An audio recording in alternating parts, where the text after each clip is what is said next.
Listen. I think people somehow get a skewed view of Tom Brady, that he's just a clean cut, does everything right, and never says a bad word to anyone. And we know him to be otherwise. So in that moment of him being himself, he says some things, and we return the favor. And unfortunately, he apparently didn't remember what he said, et cetera, et cetera. But I'm sure in those moments of him yelling at the ref, he's just saying, good job. You're doing a fantastic job. Keep it up. He was just pretty much saying we were nobodies and that we should come up to him after they got the win. You guys have so we take that. We should take that pretty well. We should just, cool. Can I get your autograph too? All right, so Tom Brady allegedly said that they were nobodies and talked to them after the game. Sherman did exactly that. We're choosing sides. Skip Bayless, do you think Brady started it? So, Stephen A., it's pretty powerful stuff. Richard Sherman has called Tom Brady a liar. He is saying that Tom Brady isn't what he appears to be to a lot of football fans and Brady fans. I have followed Tom Brady closely for a long time. I know a lot of people who know Tom Brady to the point that I feel like I have studied Tom Brady. I don't know what was said or not said on that football field 2 years ago in Seattle.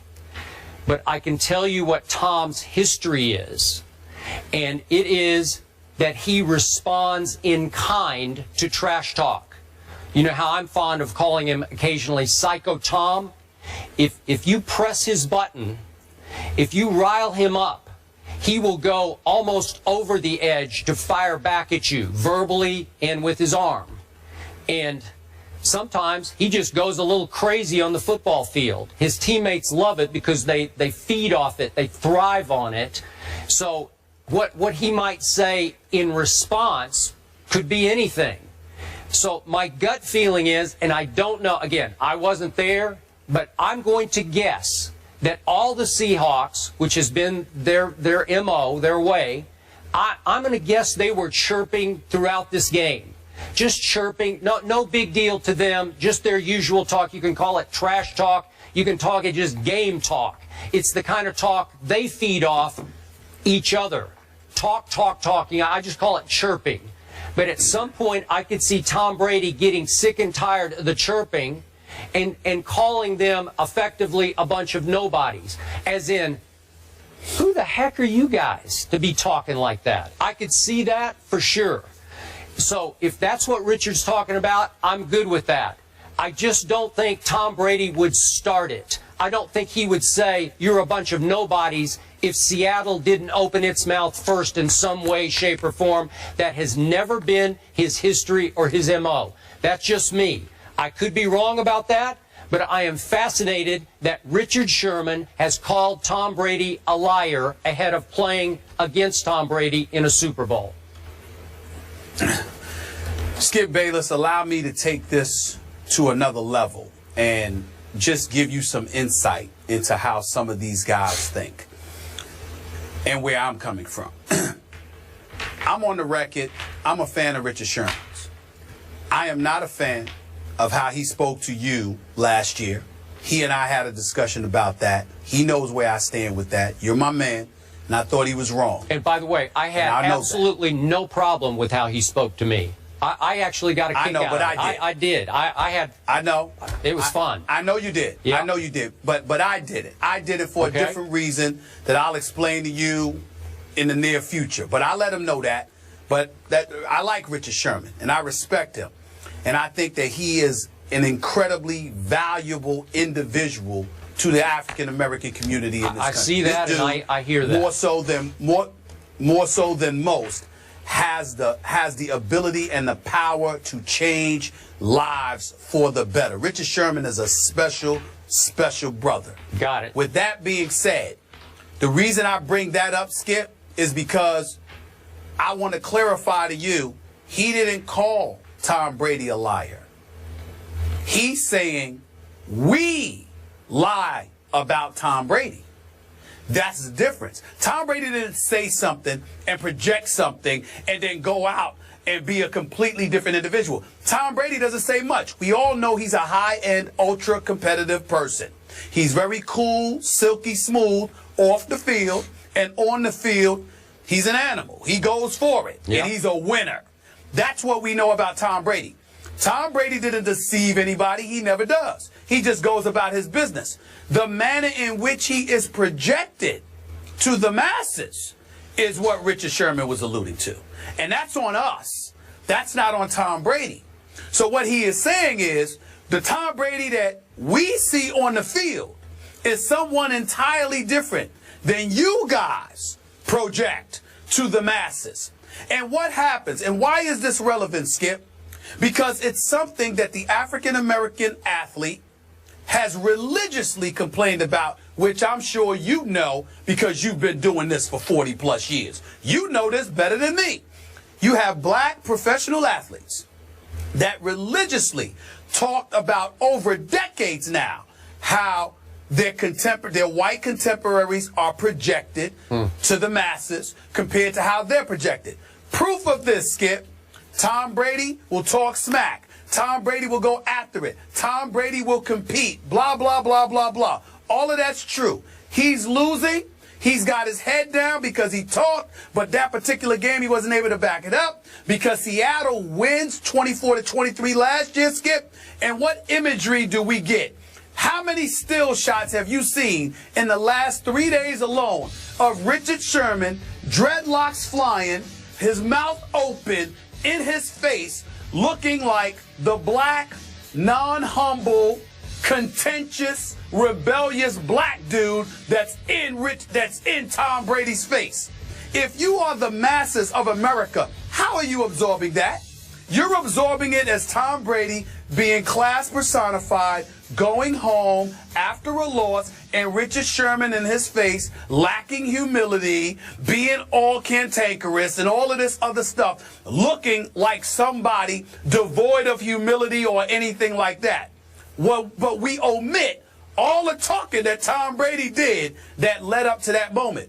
That is what Richard Sherman is alluding to. That is what he is highlighting. Okay. That is what he is talking about. And I appreciate the fact that he stood before the media yesterday and articulated that, because he wasn't really talking about Tom Brady. He's talking about the media and how it chooses to project certain people in a certain light and other folks in a different light. Okay, that is very fair and very valid, and I appreciate you putting it in that perspective. But that is the bigger picture perspective here. The smaller picture is that Richard did accuse Tom Brady of starting it, and we can't leave that completely behind. He said that he started it by calling us a bunch of nobodies, that he fired the first shot. Again, maybe that is true, but that's not Tom's history. And he was going up against a bunch of young upstarts that he knew very little about, because remember, it wasn't last year, it was 2 years ago. So they were just starting to flex their muscles for the NFL. We were just starting to see who the Seahawks were. I get what you're saying about the bigger picture. And by the way, just to put us in perspective, I have always talked about Psycho Tom on this show. I've never tried to airbrush him in any way, shape, or form, because when he's on the field, he goes over the edge. So on this show, the Tom Brady that gets portrayed is not the aw shucks, humble to a fault Tom Brady that we see off the field after games and during the week. Yeah. The guy on the field he's way out there, man, and he will say anything, and it gets profane. So. Okay, so we have not misportrayed him. No, you haven't misportrayed him. But the point is, we speak of him in a celebratory fashion. Whereas Richard Sherman is articulating that if it was somebody else, that may not have been the case. You know, and so it's not about whether we speak about him or highlight what Tom Brady does and doesn't do, or Psycho Tom. Skip Bayless, the fact of the matter is, you mean no harm in saying that, whether it be about Richard Sherman or Tom Brady. But everybody's not Skip. If somebody calls Tom Brady Psycho Tom, it's no problem. You call some of these black athletes psycho, we got a problem. Yeah. And so that's what Richard Sherman is talking about. Okay. And that's the issue. So from a micro perspective, you're right in terms of what we disseminate and articulate, But the bottom line is that how it's received in certain segments of our society, Okay. it's different. There are different standards for different dudes. And Tom Brady is one of those dudes who benefits from the standard because it is rare that he is perceived or spoken of in a negative light. And Richard Sherman could not get away with the same thing that Tom Brady gets away with. And Richard Sherman went to Stanford. He's educated. He's achieved a lot.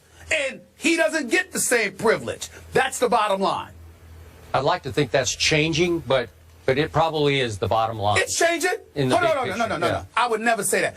I would never. Let me say this as a black man to America. We have come a long way. Yeah. We have made a lot of progress, and I would never ever try to imply that we haven't progressed and change for the better has not come, but it still exists to some degree. And that's all Richard Sherman, to me, was highlighting. And I had no problem with it. I applaud it because I think from an intellectual perspective, he is more than qualified to make the case that he made. And by the way, he was smiling. He didn't look angry. He wasn't rebellious or cantankerous or anything like that. He just stated it as a point in fact. And I appreciate that. He was right. I have come, let me finish this off by saying, I have come to greatly respect the depth of Richard Sherman's mind and his ability to courageously articulate his deepest thoughts. That's what I think. So I respect that. I'm just not sure about who started this. I'm just, that could be it doesn't matter. It doesn't matter. I was going to say that at the end of the day, maybe it doesn't matter. It doesn't matter. Yeah. It doesn't matter.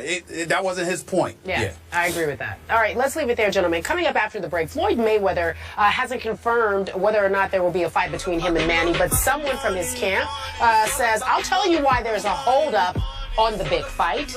That discussion is next. We'll be right back after the break.